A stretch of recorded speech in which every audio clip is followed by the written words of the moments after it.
Hello everyone, I welcome you all to Alina Botany classes. This is me Alina Khan, and today we are dealing with another important topic of botany, that is Mysticomycotina member, that is Phytophthora infestans, that cause the destructive disease that is known as late blight of potato. तो जो हमारे topics थे ऊपर के वो सभी हमने detail में डील कर लिए हैं अपनी वीडियो में, प्रीवियस वीडियोस में। अब आगे आने वाली वीडियोस में हम जो हमारी डिविजन्स मैंने आपको बताई थी यूमाइकोटा की, मैस्टिगोमाइकोटिना और जाइगोमाइकोटिना, एस्कोमाइकोटिना एंड बेसिडियोमाइकोटिना, ड्यूटेरियोमाइकोटिना, तो उसके कुछ मेंबर्स दे रखे हैं हमें हमारे सिलेबस में। एक एक करके सभी मेंबर्स के बारे में डील करेंगे। उसके बाद हमारा जो माइकोलॉजी वाला पोर्शन होगा वो कंप्लीट हो जाएगा हर तरीके से, ठीक है। तो अब 9-10 मेंबर्स होंगे, वो एक एक के 2-2 मेंबर दे रखे हैं, उनके बारे में डील करेंगे। उसके बाद हमारा माइकोलॉजी वाला पोर्शन कंप्लीट हो जाएगा, ठीक है। तो आज हम लेट ब्लाइट ऑफ पोटैटो, जो कि एक डिसीज़ है जो कि मैस्टिगोमाइकोटिना का मेंबर है, फाइटोप्थोरा इन्फेस्टेंस, उसके द्वारा कॉज की जाती है। ये बहुत ज़्यादा इम्पॉर्टेंट डिसीज़ है और पेपर में 100% पूछी जाती है। एक पक्सीनिया ग्रैमिनी जो कि बेसिडियोमाइकोटिना के द्वारा बेसिडियोमाइकोटिना के द्वारा कॉज की जाती है, वीट के प्लांट पे वो होती है, वो भी बहुत इंपॉर्टेंट है। तो उसको भी हम डील करेंगे एक एक करके, सभी जो जो इम्पोर्टेंट टॉपिक्स हैं सबको डील करेंगे। आज लेट ब्लाइट ऑफ पोटैटो के बारे में डील करती है। तो जो लेट ब्लाइट ऑफ पोटैटो था वो एक बहुत ज़्यादा डिस्ट्रक्टिव डिसीज़ थी जो कि पोटैटो में कॉज हुई थी, ठीक है। ये एक एपिडेमिक डिसीज़ थी और जो फेमस इरिश फेमाइन आई थी 1845 में से 1846 में, जो कि लेट ब्लाइट इन्फेक्शन के द्वारा ही कॉज हुई थी, जिसमें 10 से 15 लाख जो पीपल थे वो मर गए थे भूखमरी के कारण, स्टारवेशन के कारण।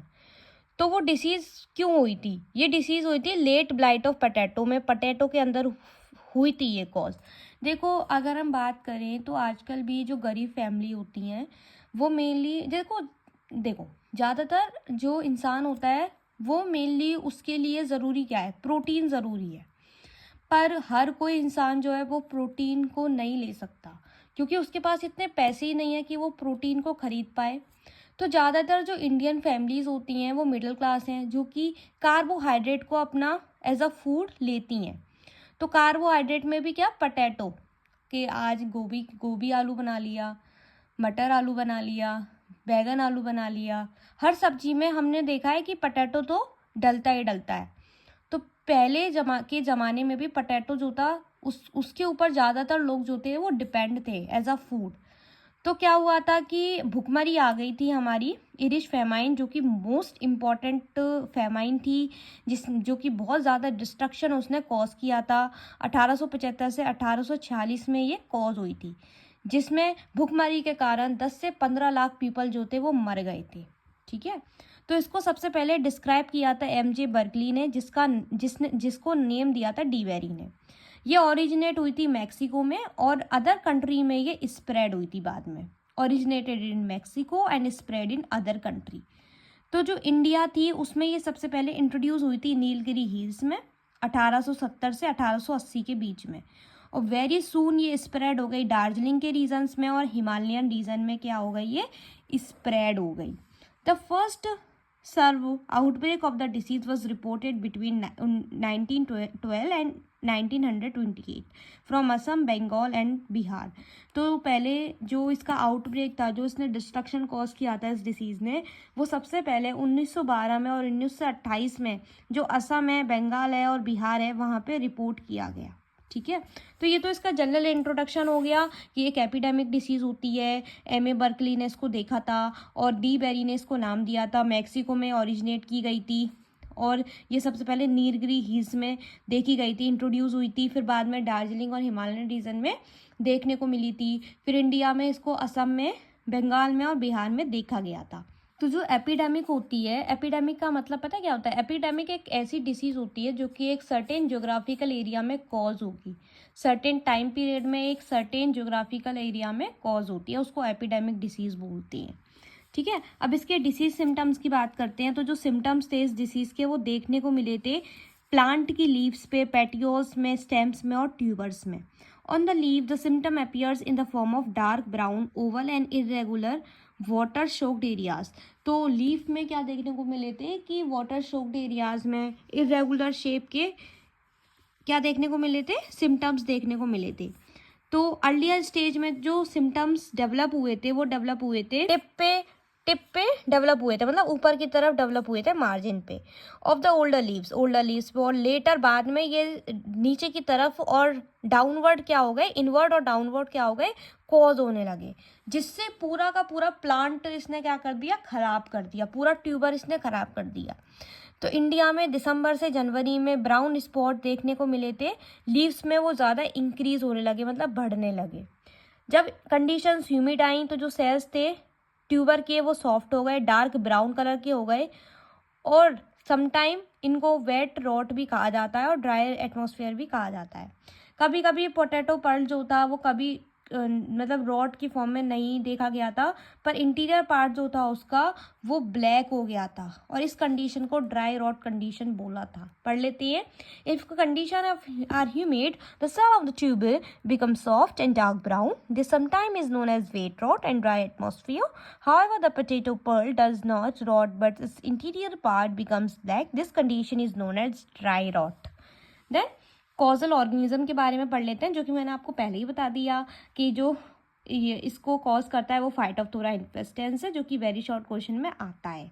ठीक है, तो देखो इसको याद करने का तरीका ये है, क्या नाम है इसका, late blight of potato. Late पहले ही हो गई है वो चीज़, पी फॉर पहले, और लेट मीन्स देर में, देर से, तो पहले ही देर से हो गई है वो चीज़, तो ऐसे याद कर लेना, एल लेट और पहले, ऐसे करके याद कर लेना।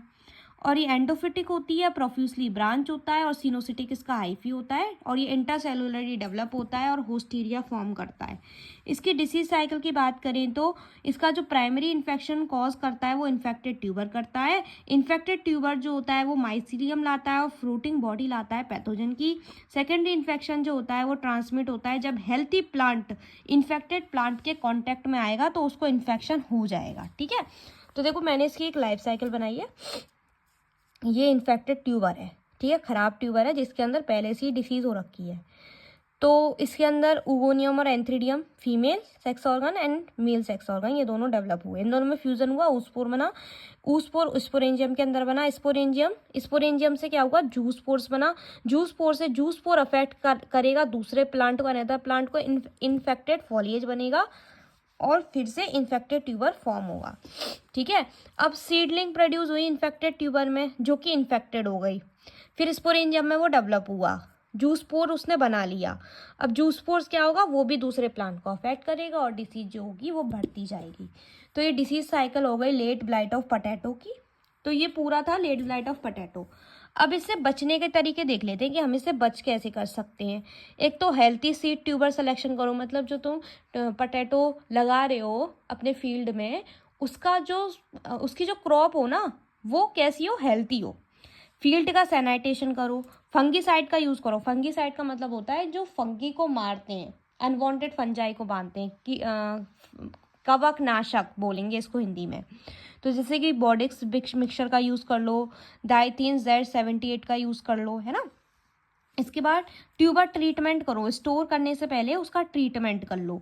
स्टोर करो cool dry well aerated store house में, और रेजिस्टेंट वैरायटी ऑफ क्रॉप का यूज़ करो, जैसे कि कुफरी रेड, कुफरी नीला, कुफरी कुंटन का यूज़ करो।